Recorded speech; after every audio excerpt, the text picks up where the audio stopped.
A lobster in French fries. It's the mark of Belgian designer Jean-Paul Lespagnard, who loves to crisscross luxury with simplicity. The artist's work is currently on display here in Paris's Galeries Lafayette department store. It's a lively collection that freely goes against the grain.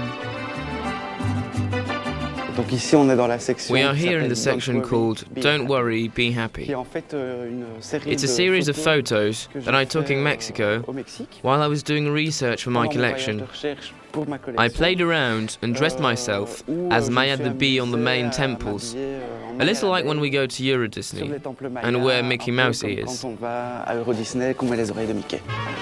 up in Liège, Lespagnard studied social and economic science as well as visual arts.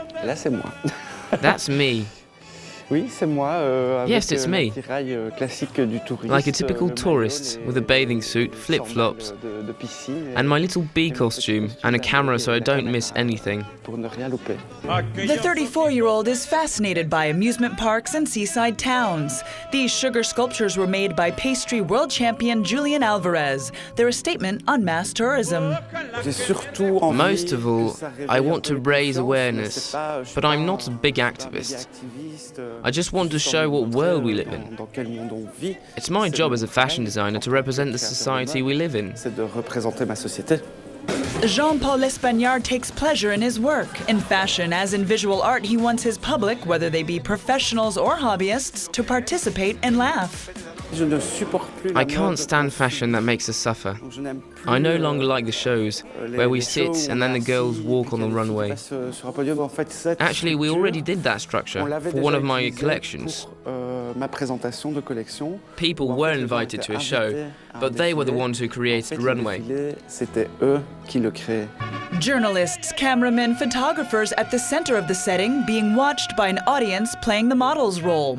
Lespagnard loves nothing more than to mix things up. I think we're already too polluted.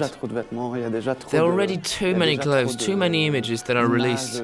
I think that if I have anything to do, it's to show something, in order to share with people. And whether they like it or hate it, they'll talk about it at least. If they think it's bad, I don't know, but at least there's something happening. In a few weeks, Jean-Paul Lespagnard will present an Haute Couture collection in Paris as the designer develops his high-end line. It took 4 seamstresses 20 days to create this sweatshirt inspired by a traditional Mexican totem. One is made from glass beads bonded with beeswax, the other hand-woven pearls of thread. It's the perfect blend between history, creativity, and trade.